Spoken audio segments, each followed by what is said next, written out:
국회 예산결산특별위원회를 비롯한 소관 상임위가 긴급재난지원금 지급을 위한 2차 추경안 심사에 속도를 내고 있습니다. 여야는 내일 본회의를 열어 추경안을 처리하도록 했습니다.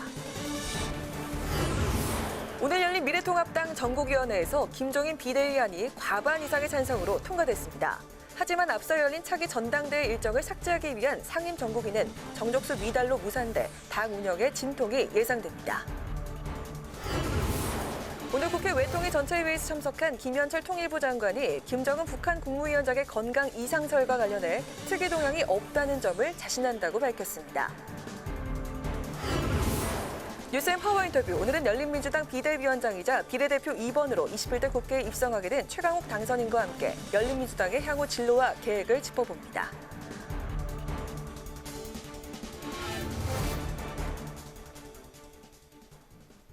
안녕하십니까. 4월 26일 의정통합뉴스 뉴스엔. 오늘은 예결위 추경심사 중계방송 관계로 조금 늦게 시작합니다.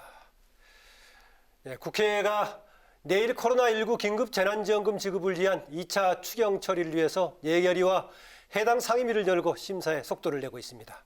여야 합의대로 원만히 심사가 진행될 경우 내일 밤 본회의에서 추경안이 통과될 전망인데요. 추가 재원 마련을 위한 국채 발행 규모가 막판 쟁점입니다. 김희연 기자의 보도입니다. 정세균 국무총리가 국회 예산결산특별위원회 종합정책 질의에서 긴급재난지원금 전국민 대상 확대를 수용하겠다는 입장을 거듭 밝혔습니다. 국회 심의 과정에서 고소득자 등이 자발적으로 기여할 수 있는 제도 도입과 함께 지급 대상을 전체 가구로 확대하는 방안에 대해서 논의해 결정해 주신다면 정부는 국회의 심의 결과를 겸허하게 수용하겠습니다. 재난지원금이 당초 소득 하위 70% 이하에서 전국민 대상으로 확대되면 국비 3조 6천억 원, 지자체 부담금 1조 원, 총 4조 6천억 원이 필요합니다. 정부는 3조 6천억 원은 적자 국채 발행하고 지자체 부담금 1조 원은 세출 구조조정으로 마련해 지자체 부담은 주지 않겠다는 계획입니다. 이에 대해 여당은 적자 국채 발행이 불가피하다는 입장입니다. 1930년대 대공황 이상 가는 그런 어려움이 올 수도 있다고 생각합니다. 그렇기 때문에 과감한 국채 발행 또 적자 재정도 우리가 검토해야 된다고 생각을 합니다. 반면 야당은 더 적극적인 세출 구조조정을 통해 국채 발행을 줄여야 한다는 입장입니다. 추경 예산의 세출 구조조정액이 불과 3조 6천억 또 뭐 추가로 하겠다는 거 1조 포함해도 4조 6천억이면 금년도 본 예산의 1%도 되지 않고 있습니다. 결국 적자 국채 발행 규모가 추경안 통과의 마지막 고비입니다. 추경안 처리를 위한 본회의가 내일 밤 9시에 잡혀있지만 국채 발행 규모에 대한 여야 이견이 계속되면 처리가 더 늦어질 수도 있습니다. 일단 정부는 내일 추경안이 통과될 것으로 보고 5월 중순 전에 전 국민에게 재난지원금이 지급될 수 있도록 준비하고 있습니다. 자발적 기부금에 대해선 연말정산이나 종합소득세 신고 시 15% 세액공제를 별도 법 개정 없이 현행 규정에 따라 지원할 계획이고, 또 어제 긴급 발의한 긴급재난지원금 기부금 모집 사용 특별법이 통과되면 모집된 기부금은 고용보험기금으로 전입해 긴급 일자리 창출 등에 활용할 방침입니다. 한편 정 총리는 코로나19 극복을 위한 3차 추경 가능성을 언급하면서 3차 추경을 하게 되면 강도 높은 세출 구조조정을 통해 재원을 마련할 계획이라고 밝혔습니다. 국회 방송 김희연입니다. 통합당이 우여곡절 끝에 전국위원회에서 김종인 비대위 추인을 결정했습니다. 하지만 상임 전국위에서 당초 계획했던 비대위 임기 문제를 해결하지 못한 데다 김종인 전 위원장이 추대로 생각하지 않는다는 뜻을 밝혀 출범 여부가 다소 불투명한 상황입니다. 한돌 기자입니다.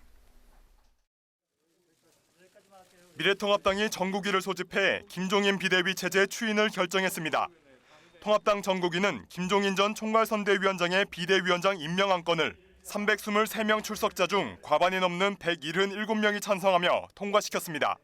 다만 통합당은 전국위에 앞서 예정했던 상임 전국위는 성원 미달로 열지 못했습니다. 통합당은 당초 상임 전국위에서 오는 8월 전당대회 개최 일정을 삭제해 비대위원장 임기 제한을 없앤다는 계획이었지만 상임 전국이 불발로 계획 수정이 불가피해졌습니다. 통합당은 오전에 진행된 당선인 총회에서도 의견을 모으지 못했습니다. 비공개 총회에서는 김종인 비대위에 찬성하는 의견, 비대위 임기와 권한에 대한 논의가 없어 문제라는 의견, 정국이 자체를 연기해야 한다는 의견 등 찬반이 팽팽했던 것으로 알려졌습니다. 심재철 대표 권한대행은 정국이 직후 기자들을 만나 계획에 차질이 있지만 김종인 전 위원장에게 다시 한번 수락을 요청하겠다는 뜻을 밝혔습니다. 김종인 비대위원장한테 지금 오늘 투표 내용들 다시 한번 말씀드리고 비대위원장 수락해 주시라고 요청을 할 생각입니다. 심 대표 권한대행은 또 김종인 비대위가 추후에 상임 전국위를 다시 열고 임기를 자체 연장할 것이라며 임기 연장 가능성을 열어놨습니다. 그러나 대선 준비를 마칠 때까지 임기가 보장돼야 한다고 요구해온 김 전 위원장은 측근 김명길 비서실장을 통해 전국위 결정을 추대로 생각하지 않는다고 밝혔습니다. 김 전 위원장이 비대위원장으로 나서겠다는 뜻을 철회할 경우 김종인 비대위 자체가 무산될 가능성도 배제할 수 없는 상황입니다. 국회 방송 한두영입니다. 김정은 북한 국무위원장이 17일째 공개 활동에 나서지 않으면서 건강 이상설이 제기되는 등 온갖 추측이 무성한데요. 김현철 통일부 장관은 오늘 국회 보고에서 북한에 특이 동향이 없다는 점을 자신한다 이렇게 말했습니다. 김동길 기자의 보도입니다. 국회 외교통일위원회가 김현철 통일부 장관과 강경화 외교부 장관을 상대로 김정은 북한 국무위원장의 신병 이상설에 대한 현안 질의를 벌였습니다. 김 장관은 김정은 위원장에 대한 특이 동향이 없다는 정부의 기존 입장이 변함없다고 거듭 강조했습니다. 특이 동향이 없다고 자신 있게 얘기할 수 있을 정도로 정보 역량을 갖추고 있습니다. 김 위원장의 중퇴설을 최초로 제기한 CNN의 보도에 대해서는 가짜 뉴스라며 선을 그었습니다. 시술이 경과가 좀 좋지 않아가지고 생각보다 어려운 그런 시술이고 그 치료 후 경과가 좀 좋지 않아가지고 그래서 원산에서 집거 요양 중이다. 향산진료소는 보건소 같은 곳입니다. 거기에서 시술이나 수술을 할 수 있는 시설이 아닙니다. 김 장관은 김 위원장이 17일째 공개석상에 나타나지 않은 것에 대해서는 코로나19 방역 상황을 고려해야 한다고 말했습니다. 그러면서 이전에도 상당히 오랜 기간 공개 활동을 하지 않았던 적이 있었다고 덧붙였습니다. 올해만 하더라도 미식별 기간이 21일도 있었고요. 네. 19일도 있었습니다. 그렇기 때문에 현재 상황이라는 게 아주 특별한 동향으로 보기는 그래요. 강경화 외교부 장관은 북한 내부의 특이 동향이 없다는 우리 정부의 판단에 미국도 같은 평가를 내리고 있다며 김 장관의 발언에 힘을 실었습니다. 이러한 판단에 있어서 미국과 일본이 한국 정부와 다른 견해를 가지고 있습니까? 같은 평가를 하고 있는 것으로 알고 있습니다. 예. 이런 가운데 트럼프 미국 대통령은 김 위원장의 건강에 대해 매우 잘 알고 있다며 지금은 말할 수 없지만 머지않아 듣게 될 것이라고 밝혔고 미래통합당 태구민 당선인은 CNN 방송 인터뷰에서 김 위원장이 스스로 일어서거나 제대로 걷지 못하는 상태일 것이라고 주장했습니다. 국회 방송 김동길입니다. 더불어민주당 원내대표 후보 등록이 오늘 마감됐습니다. 21대 국회 거대 여당을 이끌 원내대표 경선 레이스에 막이 올랐는데요. 4선의 김태년, 정성호, 3선의 전해철 의원 3파전으로 펼쳐지게 됐습니다. 보도에 박지영 기자입니다. 21대 국회 거대 여당을 이끌어갈 첫 원내사령탑 자리를 두고 3명의 후보가 치열한 경쟁을 벌입니다. 친문계로 분류되는 4선의 김태년, 3선의 전해철 의원과 비교적 개파색이 옅은 정성호 의원이 도전장을 내밀었습니다. 지난 원내대표 경선에 이어 재도전에 나선 김태년 의원은 경제를 잘하는 정책위 의장 출신으로 코로나19로 인한 경제위기 극복을 앞장서서 진두지휘하겠다고 밝혔습니다. 또 68명의 초선 당선인 표심이 당락을 가를 변수로 꼽히는 가운데 초선 맞춤형 공약도 내놨습니다. 복수법안 소위를 원칙으로 하여 초선 의원들도 적극적으로 전문성을 살리고 상임위 소위원회의 생산성을 높이도록 하겠습니다.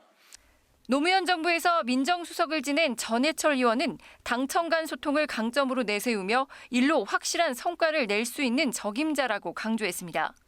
표심 공략을 위해선 의원 중심의 당 운영이 될 수 있도록 실효성 있는 지원 시스템을 마련하겠다고 약속했습니다. 국회의원의 전문성 관심 분야에 따라 반드시 하고자 하는 제도적 개선을 대표 입법 브랜드로 당 차원에서 지원하도록 하겠습니다. 스스로 비주류라고 칭한 정성호 의원은 화합을 저해하는 출신과 인맥 위주의 계파 정치는 지양돼야 한다고 강조했습니다. 그러면서 경험 많은 합리적 실용주의 원내대표가 필요하다며 지지를 호소했습니다. 사심없는 무계파 비주류인 저 정성호가 21대 국회의 첫 여당의 원내대표가 되는 것이야말로 강력한 변화의 메시지, 쇄신의 시그널이 될 것이라고 확신합니다. 선거운동에 본격 나선 3명의 후보는 선거운동 마지막 날인 다음 달 6일엔 초선 당선인을 대상으로 합동 연설회도 갔습니다. 경선 당일인 다음 달 7일엔 후보자 정견 발표 후 당선인들의 과반수 득표로 신임 원내대표를 선출하고 만약 과반 득표자가 나오지 않을 경우엔 결선 투표를 거쳐 최다 득표자를 당선자로 결정합니다. 국회방송 박지영입니다.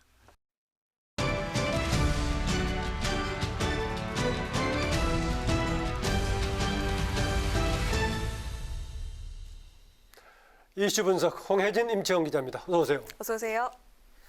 네, 임 기자, 지금 이제 국회에서 내일 본회의에서 저녁 때 이제 추경안 통과시키려고 예결위 또 나머지 해당 상임위 전체 8개가 지금 가동이 되고 있는데요. 지금뿐만이 아니라 지금 코로나19 관련 법안도 지금 논의 중이죠? 네, 긴급재난지원금을 기부받기 위한 긴급재난지원금 기부금 특별 법안과 그리고 소상공인의 이제 매출 확대를 유도하기 위한 조세특례 제한법 개정안이 지금 있는데요. 네. 이 두 법안은 상임위 심사를 거쳐서 내일 본회의에서 긴급재난금 지급을 위한 2차 추경안과 함께 통과될 예정입니다. 기부금 관련돼 있는 모양이죠. 그러니까 이제 예, 기부금 관련해서 네. 지금 현재 행안위에서 이제 심사하고 있는 긴급재난지원금 기부금 특별 법안은 말 그대로 긴급재난지원금을 기부받기 위한 법적 근거를 마련하는 법안입니다.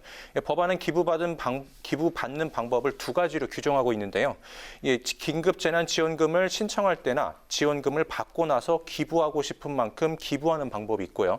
지원금을 3개월간 수령하지 않았을 때 자발적 기부 의사가 있는 것으로 보고 기부하는 방식도 있습니다. 3개월 동안 수령하지 않으면은 기부한 걸로 간주가 되는군요. 예, 맞습니다. 사용처도 명시했는데요. 고용위기 극복을 위한 실업급여 지급이나 직업능력 개발 사업 등에 사용될 예정입니다. 조세특례 제한법 개정안은 현재 기재위에서 논의되고 있는데요. 법안은 정부가 4차 비상경제회의에서 확정된 선결제, 선구매를 통한 내수 보완 방안에서 법 개정에 필요한 부분을 담아서 민주당에서 발의한 법안입니다.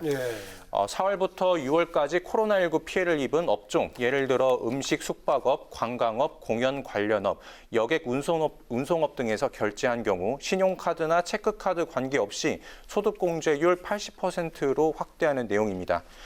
미래통합당에서 발의한 조특법 개정안도 있는데요.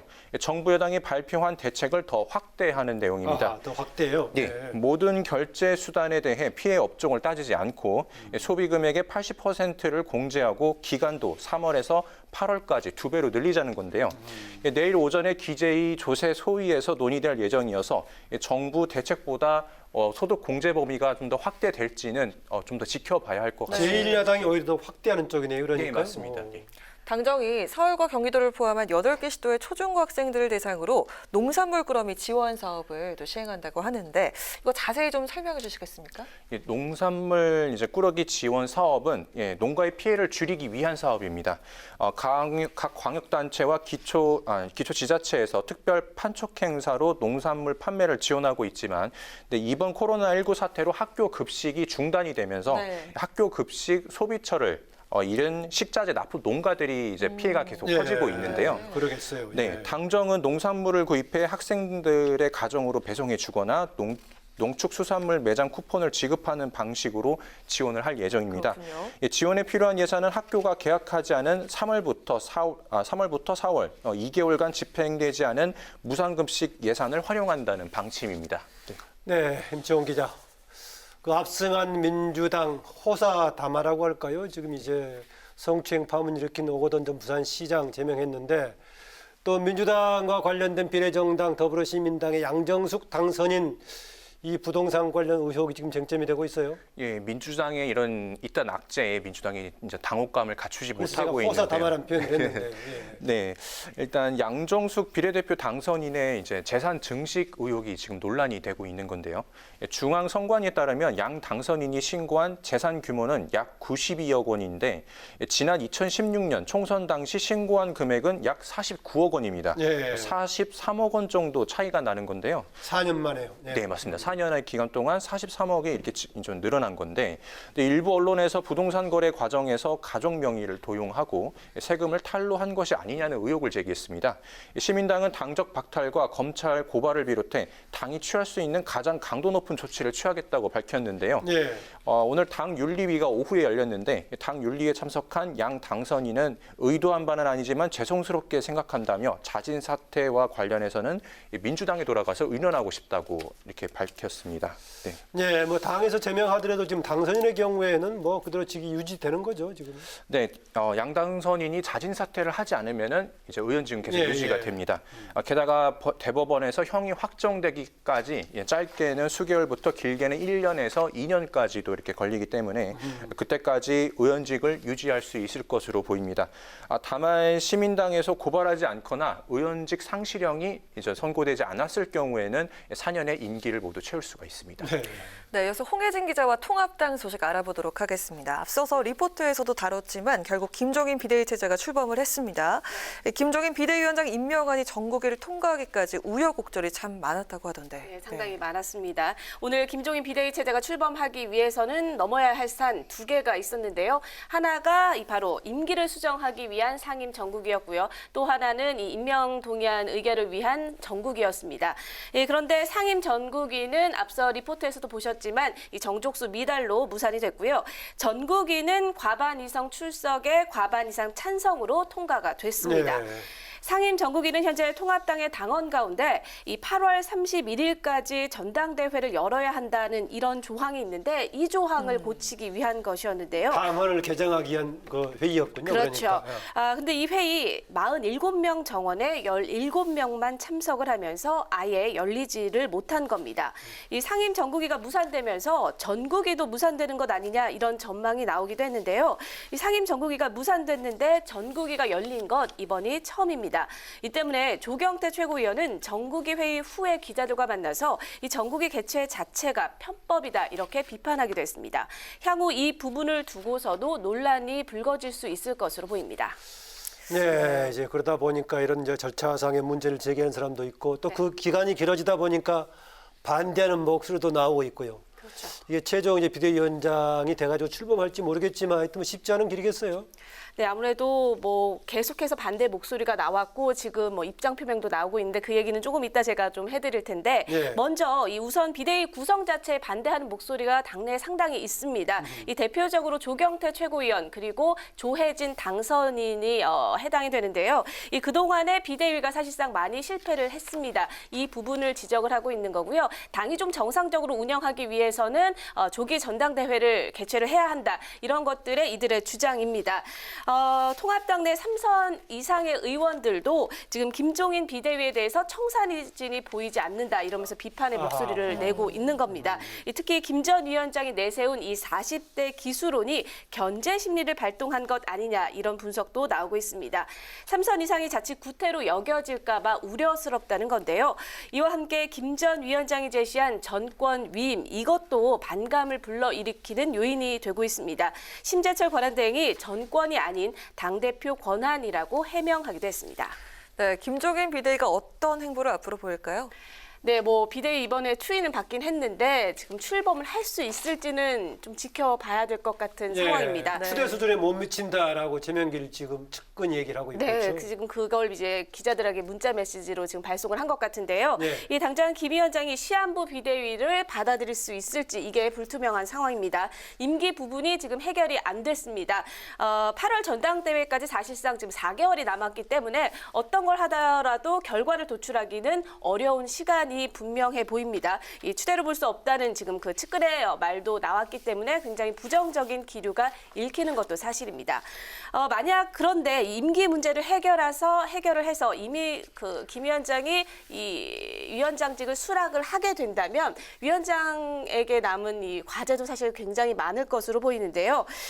당장 8월까지로 임기를 해야 한다 이런 반대 의견이 많기 때문에 이런 당내 충돌을 조금 수습해야 되는 게 김 전 위원장에게 남겨져 있는 그 과제라고 볼 수가 있을 것 같고요. 그리고 김 위원장 사실 뭐 앞으로 당권까지 아니 그 전대까지 아니죠. 그 대선. 그렇죠. 대선까지 앞으로 바라보고 있기 때문에 40대 기수론을 언급하기도 했었지 않습니까? 네. 그렇기 때문에 이 당내에서 당 구상도 나설 것으로 보입니다. 그리고 또한 당선인들과 당 고문들과도 만나서 향후 당을 어떻게 운영할지에 대해서도 조금 의견을 청취할 것으로 보입니다. 네, 김종인 비대위원장 추대가 쟁점이 됐었는데요. 또 앞서서는 김정은 위원장이 쟁점이 되고 발음이 비슷한 사람들이 쟁점이 되고 있군요. 그렇죠. 네, 오늘 이슈 분석 홍혜진, 임채원 기자 두 분 수고했습니다. 수고하셨습니다. 네. 홍남기 경제부총리가 국회 기재위 전체 회의에 참석해 전 국민에게 코로나19 긴급재난지원금을 지급하는 것은 일회성이라고 강조했습니다. 홍 부총리는 코로나19 위기가 계속돼 재난지원금을 다시 지급하게 된다면 어떻게 하겠느냐는 미래통합당 유승민 의원 질문에 전 국민 지급과 다른 의견을 낼 것이라며 이같이 밝혔습니다. 홍 부총리는 또 상위 30%에 해당하는 분들이 성숙한 시민의식으로 상당 부분 기부할 것으로 본다며 자신도 받지 않을 것이라고 밝혔습니다. 더불어민주당은 내일로 예정된 본회의에서 긴급재난지원금 지급을 위한 추경안과 함께 디지털 성범죄 근절 법안도 반드시 처리해야 한다고 밝혔습니다. 이인영 원내대표는 원내대책회의에서 불법 촬영과 복제물 배포, 소지 등을 강력히 처벌해 디지털 성범죄가 사라질 수 있도록 해야 한다고 강조했습니다. 미래통합당은 오거돈 전 부산시장의 성추행 사건이 친문 세력에 의해 철저히 은폐되고 있다고 주장했습니다. 곽상도 당 진상조사단장은 피해자와 합의 내역을 조율했다는 오 전 시장 보좌관은 잠적했고 상담소장은 합의서 공증 변호사가 누구인지 알려줄 수 없다고 한다며 이같이 밝혔습니다. 심재철 당대표 권한대행은 문재인 정권이 봐주기 수사를 하면 엄청난 국민 분노에 직면할 것이라고 말했습니다. 국회 도서관은 오늘 국회 도서관의 홍보 역할을 담당할 대학생 SNS 서포터즈 발대식을 개최했습니다. 대학생 SNS 서포터즈는 국회 도서관에 참신한 아이디어를 제안하고 소셜미디어를 활용해 국회 도서관의 소식을 전할 예정입니다. 국회 도서관은 올해 서포터즈 활동 영역을 유튜브 부분까지 확대했고 본격적인 활동은 다음 달부터 시작된다고 밝혔습니다. 현진건 국회 도서관장은 국민 눈높이에서 국회 도서관을 적극 알리는 가교 역할을 해주길 바란다며 앞으로 창의적 역량을 마음껏 발휘하길 기대한다고 말했습니다.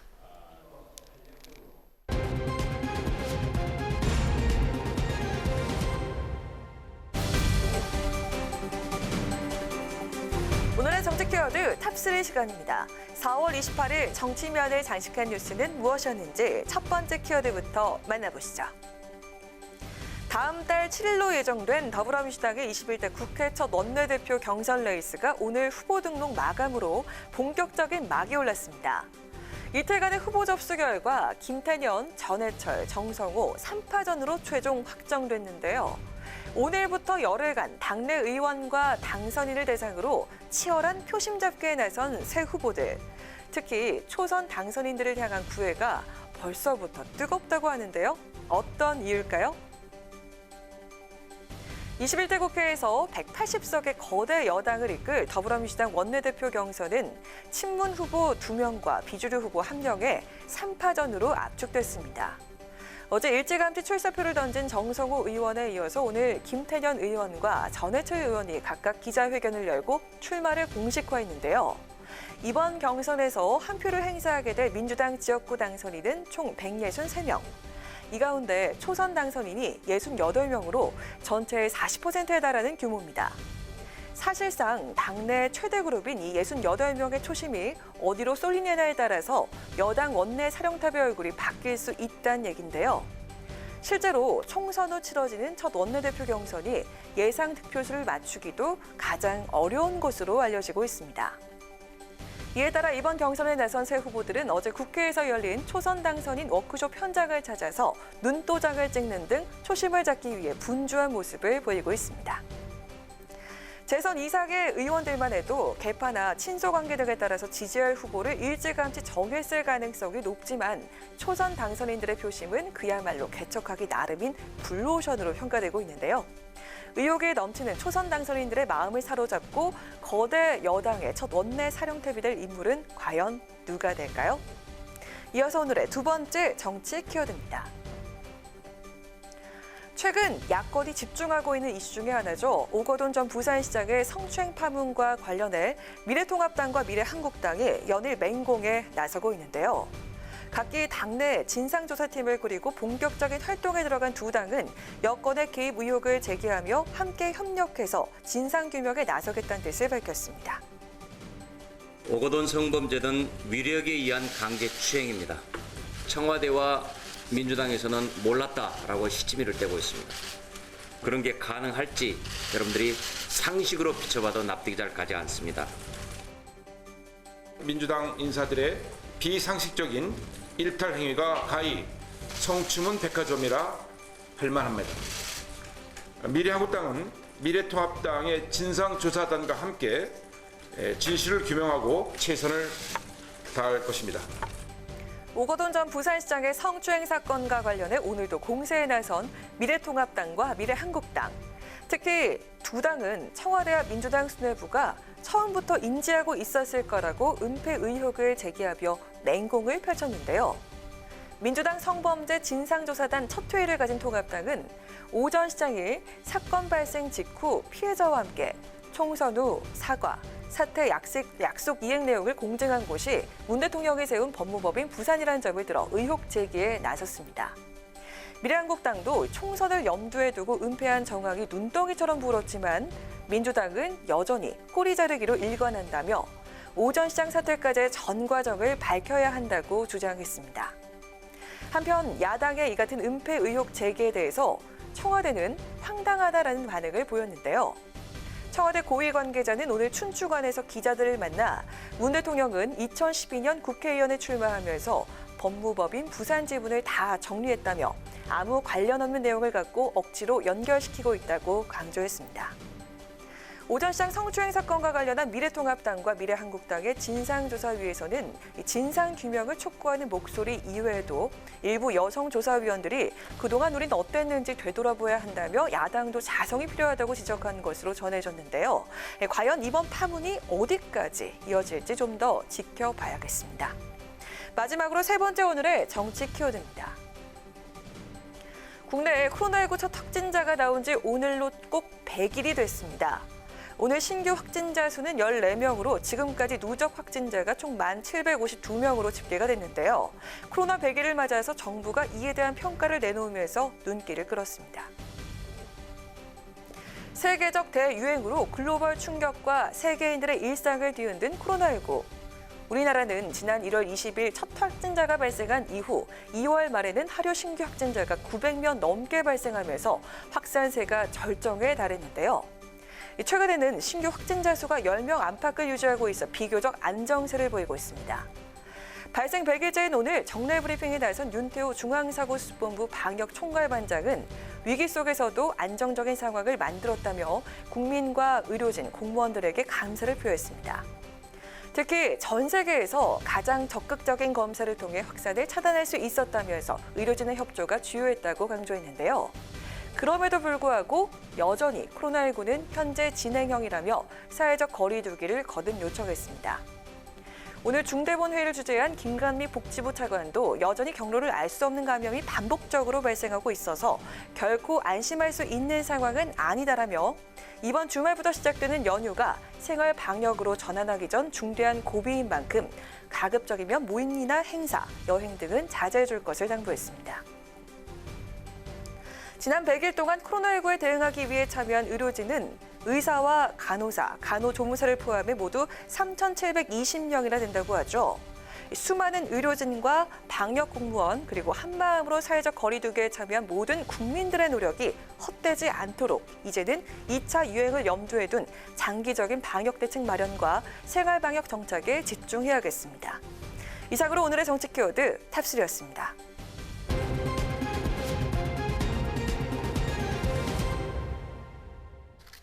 네, 오늘로 국내 코로나19 발생 100일째라는 소식 앞서 정치 키워드에서 전해드렸는데요. 지난 100일간의 상황과 대응에 대한 평가, 질병관리본부장을 지낸 정기석 한림대 성심병원 교수를 연결해서 얘기 나눠보도록 하겠습니다. 안녕하세요. 안녕하세요.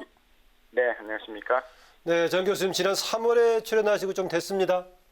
네, 오랜만에 뵙겠습니다. 발생한 지 벌써 100일째인데 그동안의 여러 가지 적극적인 검사와 대응으로 정말 코로나19 사태 잘 대처해왔다는 국내외적인 평가인데요. 전문가로서 지난 100일간의 코로나 상황과 정부의 대응 어떻게 평가하고 있는지 듣고 싶습니다.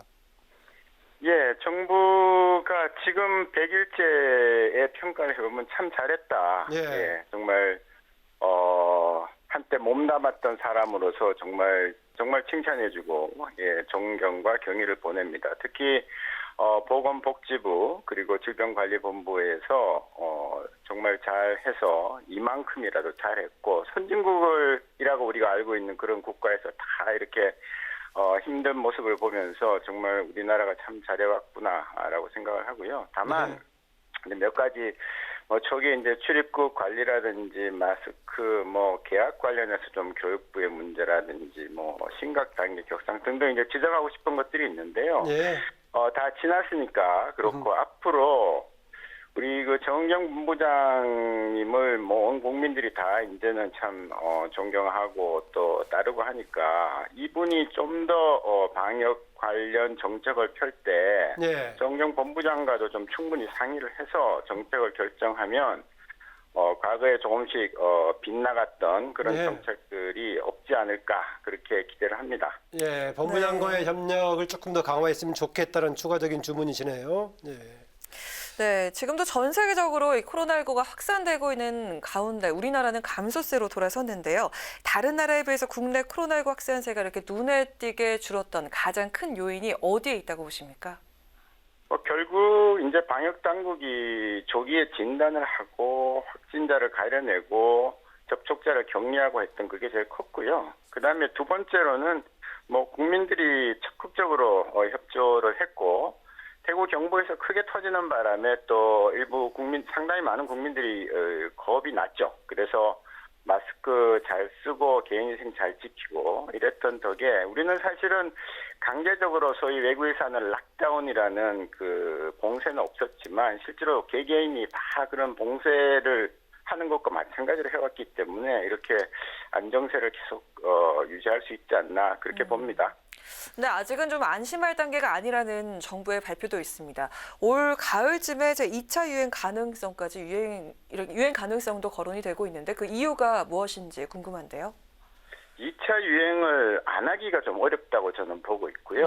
왜냐하면 이 바이러스는 거의 호흡기 질환을 일으키는 바이러스하고 거의 똑같은 형태를 가지고 있어요. 그래서 잠복 감염이 많고 무증상 감염이 많기 때문에 여름을 이렇게 지내고 그게 집단 발병이 없더라도 지내고 그 사이에 외국과 교류를 하면서 국내에서도 조용한 전파가 일어나면서 호흡기 바이러스들이 기승을 부리는 늦가을 전후로 해서 아마 여기저기서 발병이 될 거다. 다만 대량 발생이 안 됐으면 좋겠다. 그렇게 예측을 합니다. 네, 그럼 코로나19 종식은 언제쯤으로 전망을 하십니까?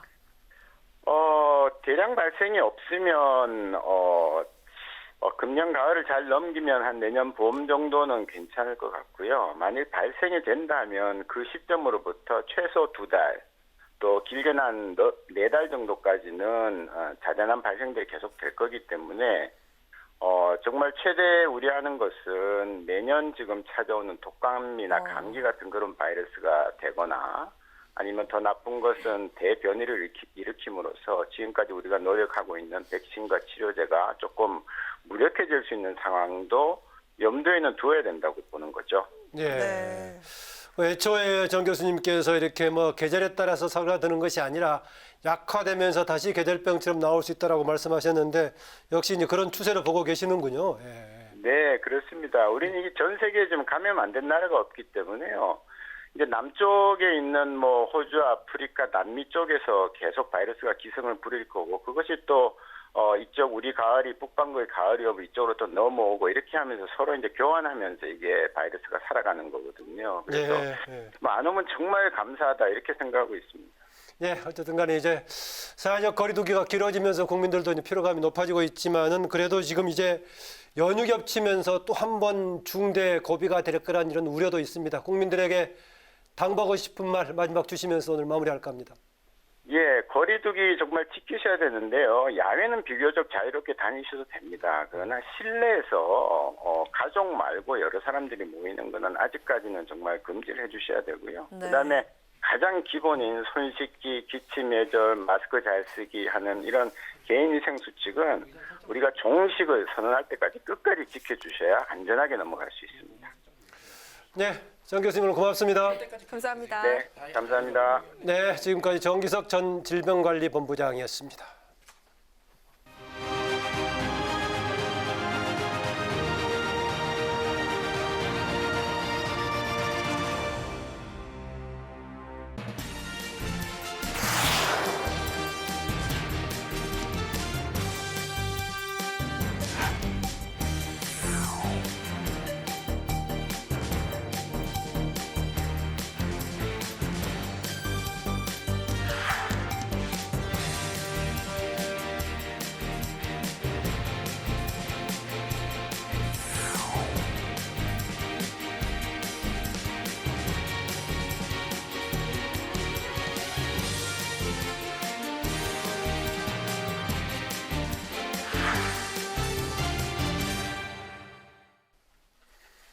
네, 이번 시간은 뉴스엔의 파워 인터뷰 코너입니다. 오늘은 현재 열린민주당 비대위원장을 맡고 계십니다. 또 비례대표 당의 2번으로 21대 국회에 입성하게 되신 최강욱 비례대표 당선인과 이야기 나눠보겠습니다. 어서 오십시오. 네, 안녕하십니까.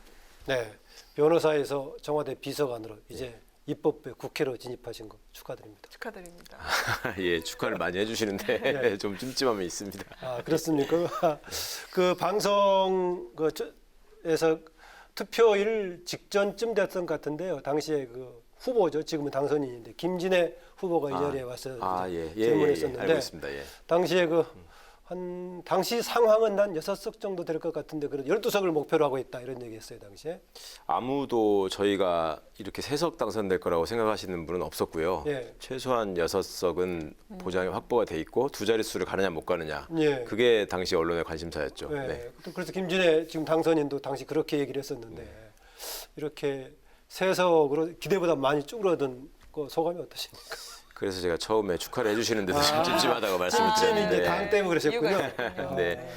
그럼 뭐 예상하지 못했던 결과가 나오기도 했거니와 그다음에 저희들은 민주당 지도부의 어떤 저희에 대한 일종의 공격, 이게 선거 전략상 뭐 당연히 있을 수 있는 일이라고 생각을 했고요. 또 현명한 유권자께서 그 부분을 잘 판단하시리라고 기대를 했었습니다. 그리고 실제로 초반에 민주당 지도부가 저희들을 향해서 무슨 공격을 하셨을 때 지지율이 떨어졌다는 평가를 받기도 하고 그랬었거든요. 민주당 지지율이 떨어졌다. 그래서 저희는 당연히 정상적인 경로를 갈 거라고 생각을 했고 그런데 이제 막상 선거운동 기간에 돌입을 해보니까 역시 그 조직력의 차이, 역량의 차이는 무시할 수 없는 요소더라고요. 초반에는 좀 지지율이 정말 상승세를 달리고 있었는데 선거 기간 중에 혹시 시민당을 대체할지도 모른다 이런 얘기가 네, 집중 견제를 또 받기도 너무, 했고요. 좀 힘이 빠지는 모습이 후반부로 갈수록 좀 보였습니다. 이게 좀 집중 공격을 받아서 이렇게 결과가 나왔는지 그게 결정적인 요인이 됐다고 보시는지 어떻게 보십니까? 아무래도 더불어민주당을 지지하시는 분들에게 더불어 시민당을 지지하는 것이 민주당 지지자들로서 당연히 선택해야 될 일이고 다른 선택을 하는 것은 여러 가지 위험성이 있고 일종의 배신이 된다. 이런 선거 마케팅을 하신 거잖아요. 네. 그게 이제 사실 여부를 떠나서 처음부터 지나친 공포 마케팅을 하셨죠. 일당을 뺏길 수 있다. 그렇게 되면 국회의장도 야당에 넘겨줘야 한다. 그런 것들이 지금 결과적으로 보면 민주당의 전략위원장께서도 당시부터 압승을 예상하고 있었다. 이런 말씀을 하시지 않았습니까? 그래서 이제 후순위에 7석을 배치한 거 또 다 지금 말씀을 하신 거고. 예. 그런데 이제 그거를 시간이 지나가면서부터 그 공포 마케팅 아까 앞에서 말씀드린 그리고 이제 몰빵론이라고 했죠. 예. 1번은 5번을 찍는 거다. 이런 것들이 이제 민주당과 시민당은 그 각 막강한 조직력 그다음에 지역구 후보자들이 다 계시기 때문에 그걸 통해서 이제 쭉 유권자들한테 내용이 전달이 되고 어필이 됐었고 저희는 비례 후보들만 낸 정당이었기 때문에 선거운동에서도 굉장히 제약이 많았습니다. 네. 정치권에서는 공중전이라고 하시는데 예. 언론에 출연하고 뭐 유튜브를 통해서 저희 정책을 알리고 이런 거 외에 길에서 흔히 보시는 어떤 선거 유세나 또 심지어는 저희 당 버스에다가 기호를 새기는 것조차도 불가능한 일이었기 때문에 뭐 그랬죠. 예. 현실적인 한계를 느꼈습니다만. 그 뭐 특정 지역의 조사입니다만 전국적인 조사는 없으니까 어느 지역의 조사에 따르면은 분리투표 민주당 개인 지역구 후보를 지지했던 분리투표가 시민당 말고 갔던 게 오히려 지금 열린민주당보다도 정의당으로 더 많이 간 것으로 조사가 나온 것도 있더라고요. 아 그렇습니까? 네, 예, 한 그거는 좀 못 봤습니다. 특정적 조사였는데요. 그렇습니다. 어쨌든 간에 지금 비대위원장 맡고 계시는데 당의 지금 방향을 어떻게 설정하고 계시는 겁니까? 저희는 처음부터 그 당원과 국민들께 말씀을 드린 게 당원의 뜻을 받드는 정당이 되겠다. 그리고 배신하지 않는 정당이 되겠다. 열린 정치를 하겠다라는 약속을 드렸습니다. 지금 아직 신생정당으로서 저희가 정비해야 될 게 많아서요. 지금 당원을 다시 개정하고 그걸 전당원 투표에 부의한 상황입니다. 그래서 새로운 당대표를 뽑기 위해서 전당대회 준비를 하고 있고요. 네. 그게 이제 새로운 리더십이 만들어지면 그때 다시 이제 당원들의 총의를 모아서 저희가 갈 방향을 설정하려고 합니다. 지금 그러면 여러 가지 가능성이 남아있는 상태겠네요. 더불어시민당과의 혹시 합당해서 단독 별도의 교섭단체를 만들 것인가 의견도 있고 한꺼번에 네. 민주당과 합당할 것인가 또 아니면 지금 얘기하신 것처럼 단독으로 정당 모습을 키워갈 것인가 여러 가지 가능성 남겨놓고 있는 상태입니까? 물론입니다. 그러니까 지금 제가 느끼기에는 선거 전과 비교해서 달라진 게 뭐 하나도 없는 것 같습니다. 그러니까 예. 민주당도 지금 원내대표나 또 당대표 이런 리더십을 새로 만들어야 되는 상황이지 않습니까? 예. 선출 절차가 원내대표부터 진행되는 걸로 아는데요. 그게 어느 정도 정비가 돼야지만 서로 간에 무슨 얘기를 하든 해야 될 것 같고 지금은 뭐 상호 간에 어떠한 얘기가 오간 적도 없고요. 이제 다른 쪽과의 소통을 얘기하셨는데 당 내부에서의 지금 분위기라든가 흐름은 어느 쪽으로 주로 기울고 있습니까? 지금 상황은 저희 당원들과 저희를 지지해 주셨던 분들이 받으셨던 어떤 심리적인 충격이 좀 있으셨던 것 같아요. 세석밖에 안 됐다라는 거에서 오는 거. 그다음에 지나고 나서 보니 그 민주당과 시민당의 전략이 좀 지나쳤던 거 아니냐. 이런 거에 대한 상처도 좀 있으신 것 같고요. 그래서 그거를 좀 저희들끼리 이렇게 위무하고 좀 다스리고 서로 간에 이제 다시 한번 새로운 뜻을 또 모으는 이런 과정에 있습니다. 네. 네, 그렇다면 다음 달 10일에서 11일에는 당원 투표를 통해서 선출될 열린민주당의 새 지도부, 21대 국회 입성을 앞두고 또 꾸려지는 첫 지도부라서 역할과 책임이 아주 막중할 것으로 예상이 되는데요. 새 지도부의 가장 중요한 첫 과제는 무엇이라고 보십니까? 그 전에 직접 나서실 건가요? 그거는 지금 아무도 생각하거나 정리한 상황이 아니고요. 네. 일단 당원이 통과되고 네. 그 이후에 이제 입후보자들이 등록을 하기 때문에요. 네. 저는 진짜로 지금까지 이제 비대위원장 임무도 너무 버거워서 사실은 정치 초보가 너무 많은 일을 지금 하고 있어가지고 정신이 없고 오히려 과거에 익숙했던 정치 스타일이 아닌 게 또 필요할지 모르겠습니다. 예 그렇게 받아들여 주시면 좋겠는데 저희를 바라보거나 질문하시는 분들은 과거 익숙했던 정치 문법이나 현실을 기준으로 물어보시더라고요. 예. 그러니까 제 입장에서는 조금 낯선 질문인 경우가 의외로 많았습니다. 네. 지난번 이제 당선인 개인에 관한 얘기인데 마침 한 달 앞두고 이제 청와대 비서관 그만둬가지고 일부 얘기 듣기 전에도 혹시 비례 쪽으로 가려는 거 아니냐 뭐 이런 얘기들이 짐작으로 나왔다가 나중에 이제 열린민주당 가셨는데 혹시 뭐 시민당으로 가지 않느냐 이런 관측도 있었는데 그렇게 갈 가능성도 있었습니까 당시에? 있었죠. 네, 그거는 더불어민주당이 비례정당에 합류하느냐 마느냐의 문제가 아마 2월 말쯤부터 본격적으로 논의가 됐던 것 같은데요. 예. 그때부터 여러 경로를 통해서 많은 분들이 또 제안을 하셨고 저를 또 이렇게 많이 권유하시는 분들도 많았었고 그런 상황이었습니다. 그런데 왜 최종 결론은 열린민주당으로 오게 되셨나요? 그러게요. 저 그 질문을 여러 번 받아서 많이 말씀을 드렸는데 네. 일단 제가 그 비례대표 사퇴 시한에 딱 임박해가지고 그날 사표를 냈다. 요거는 사실이 아니라고 여러 번 말씀을 드렸고요. 그다음에 그때 당시만 하더라도 그 사퇴를 하면서 반드시 의원 비례대표로 출마할 것이다라는 생각도 안 했던 게 확정적이 아니었다. 예, 사실이고요. 그다음에 열린공천 공천이나 이런 것들이 열린민주당에서 진행되는 과정도 제 의사와 무관하게 거기에 이제 국민 추천을 받아서 뭐 그런 방식이었죠. 네, 쭉 가고 있었기 때문에요. 저는 나중에 하여튼 제일 마지막에 합류하게 된 셈이고 그 중간에 이제 제가 선거라는 공간에서 뭔가 국민들께 알려드리고 싶었던 이번 선거의 의미, 중요성, 그다음에 검찰개혁의 과제가 왜 필요한지 이런 것들을 제대로 실현하기 위해서는 당신이 국회에 들어가는 거를 마치 무슨 수렁에 빠지는 것처럼 배제할 일이 아니다. 이런 진정 어린 충고를 좀 많이 받았었습니다. 네. 그러면 그렇게 이제 국민 추천 스타일로 갔으면 거기서 1, 2등 하셨겠네요. 제가 남자 후보 중에서는 제일 많은 득표를 해서 김진애 당선인은 본인이 이제 겸손하느라고 네. 여자기 때문에 본인이 1번이었다라고 얘기를 하는데 그러면 1등이었을 수도 있을 것 같은데. 그건 뭐 아무도 모릅니다. 예. 어쨌든 간에 거기 추천 순위에 따라서 결정된 거니까요. 네. 앞순위에 갔을 걸로 좀 보긴 합니다. 이게 네. 좀 이제 곤혹스러운 질문일지 모르겠는데요. 최근에 그 또 다른 몇 사람들이 고발까지 해가지고 조국 전 장관 네. 인턴 관련 얘기 마침 지금 기소가 돼 있는 겁니까? 어떤 겁니까? 그게? 재판이 시작됐죠. 네. 제가 지난주에 첫 번째 공판기를 다녀왔고요. 여기 가는 질문 나오면 좀 곤혹스럽죠. 어떻습니까? 아니 뭐 곤혹스러울 것도 없습니다. 오히려 네. 이런 문제를 저질러 놓고 지금 수습 못하는 사람들이 곤혹스러울 뿐이고 원래 법률가로서 제가 교육을 받고 살아온 과정은 법률가가 진실에 의거하면은 뭐 두려울 게 없다는 거를 제가 그동안 살아오면서 쭉 배웠었고요. 그다음에 지금 저에 관해서 벌어진 여러 가지 뭐 기소 또 그 이후에 뭐 일종의 유령 단체들에 대한 고발 뭐 이런 것들이 그 갖고 있는 본질에 대해서 이 눈 밝은 유권자들께서 이미 다 알아보신 것 같습니다. 고발 단체들도 조금 그 애매한 단체들입니까? 그게 좀. 저는 하여튼 처음 들어본 분들인데요.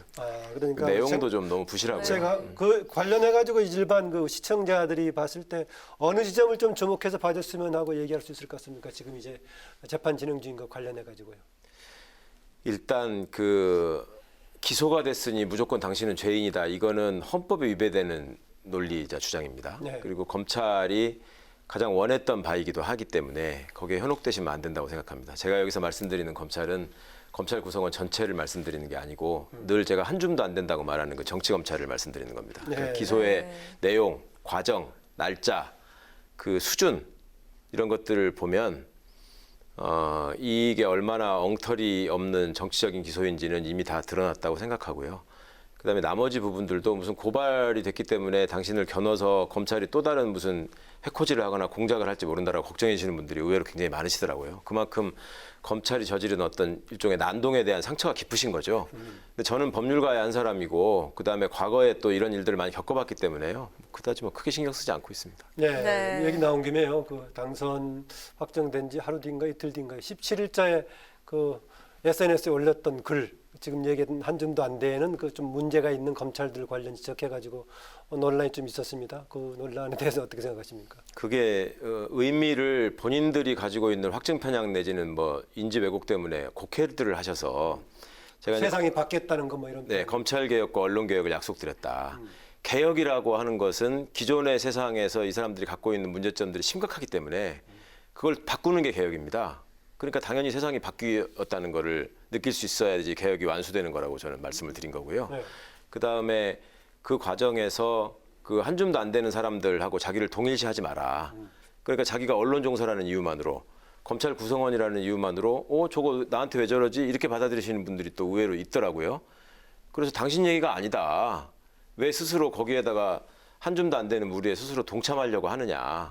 그런 말씀을 일종의 설명까지 드린 건데 그거를 편의에 따라서 해석하면서 뭐 누구를 협박했다느니 오만방자하다느니 뭐 이런 식의 정치적 공격을 했다고 제가 전해 들었는데 뭐 그분들은 늘 그런 얘기를 해오시던 분들이니까 그냥 그러려니 하고 있습니다. 네, 이제 언론 개혁의 필요성도 말씀하셨는데 그 의원으로서도 입법을 한 담당하는 국회의원 당선자인데 그 차원에서 할 수 있는 언론 개혁의 방향 내용 어떤 게 있다고 보십니까? 저희가 대표적인 공약으로 징벌적 손해배상제를 내세운 바 있습니다. 네. 그거는 언론의 악의적인 허위 보도를 대상으로 하는 것입니다. 그러니까 지금까지 언론이 누려왔던 그런 일종의 특권에 비해서 그 책임 의식이나 또 책임을 추궁받는 결과는 굉장히 미흡했다. 하다못해 정정보도 청구가 받아들여지더라도 과거에 일면 탑으로 나갔던 기사가 정정보도는 아주 뒷면에 찾기도 어려운데 구석에 조그맣게 나온다거나. 그러니까 저희가 그런 차원에서 오보방지법을 말씀드리면서 적어도 일면 탑으로 두 면에 걸쳐서 허위 왜곡 기사를 썼다면 정정보도도 같은 범위에서 똑같은 지면에다가 해라. 이런 법을 추진하려고 하고요. 그다음에 그전에는 그런 식의 문제의식 같은 게 없었나요? 어쨌나 입법부에서요. 입법부에서 네. 그런 문제의식이 있었지만 감히 얘기를 못한 걸로 알고 있습니다. 그러니까 의정생활 박사님께서 뭐 더 잘 아시겠지만 전공 분야니까 의정생활하면서 제일 두려워하는 게 검찰에 찍히고 언론에 미움받는 거 아니었습니까? 그러니까 막상 추진하다가도 다 좌절하고 또 적당한 말로 얼버무리고 이런 적이 많았던 걸로 기억합니다. 네. 네, 또 검찰 개혁과 윤석열 총장에 관련해 가지고 또 최근 움직임을 보면은 민주당은 또 윤 총장 거친 논란과 관련해서 거리를 좀 두려는 모양새입니다. 이런 상황에서 지금 당선인께서 집중하고 계시는 검찰 개혁 그리고 윤 총장에 대한 압박이 좀 과연 힘을 받을 수 있을까 이런 지적이 나오고 있는데요. 어떻게 생각하십니까? 글쎄요, 압박, 뭐 힘을 받을 수 있을까 이런 말씀 자체에 담긴 함의를 제가 압니다. 그런데 한편으로는 그 소수 야당 당선자 한 사람에 불과한 사람이 그런 얘기를 떠든다고 해서 그게 얼마나 힘이 실리겠냐 이런 말씀으로도 하나가 있고요. 근데 제 생각에는 그 혼자서 얘기하는 게 왜 이렇게 자꾸 여러 군데 거론이 되고 왜 자꾸 저한테 그걸 물어보실까 하는 생각을 합니다. 그건 그만큼 유권자들과 시민들의 열망이 응축되어 있는 주제라고 생각하기 때문이고요. 이번 시대, 우리 시대가 꼭 해결해야 될 과제라고 생각합니다. 그래서 이거는 무슨 의석수를 가지고 해결하는 문제가 아니고 상식과 합리의 선에서 그다음에 법적인 절차를 통해서 왜냐하면 이분들이 그동안에 그 저질러온 유법 불법이 굉장히 많기 때문에 그거를 본인들한테만 본인들 얘기처럼 정치적 중립을 준수하면서 공정한 잣대를 들이대면 자연스럽게 해결될 문제입니다. 이거는 뭐 누가 압박하고 말고 할 문제가 아닙니다. 방식에 있어서는 상당히 그 국민의 공감을 끌어내기 위한 노력도 좀 필요할 것 같은데요. 의지 못지않게. 뭐 당연히 그렇죠. 근데 국민들께서 그만큼 공감하셨기 때문에 저희 열린민주당에 대한 초반의 폭발적인 지지 그렇게 이어졌다고 생각하고 있고요. 그다음에 지금 이 상황에도 저한테 끊임없이 어떤 SNS 같은 걸 통해서 절대 두려워하지 말고 지치지 말고 앞서 나가라. 당신 내신화 되는 자식들은 우리가 어떻게든 돌봐주겠다. 이렇게까지 말씀하시더라고요. 네.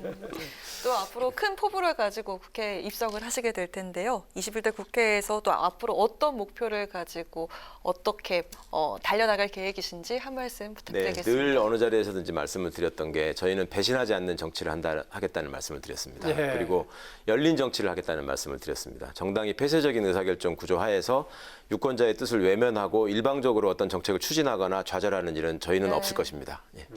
열린 정치. 예, 고맙습니다. 네, 감사합니다. 네, 앞으로 감사합니다. 활동 많은 기대 갖겠습니다. 예, 박사님 많이 가르쳐 주십시오. 네, 감사합니다. 네, 뉴스N의 파워 인터뷰 지금까지 최강욱 열린민주당 비례대표 당선인과 함께했습니다.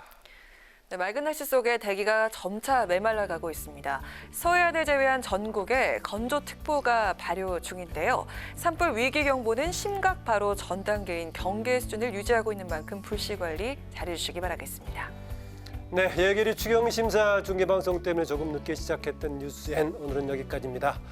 오늘 방송에서 코로나 100일 관련 내용들 다뤘는데요. 의료진의 아주 고맙다는 덕분에 챌린지도 있었죠.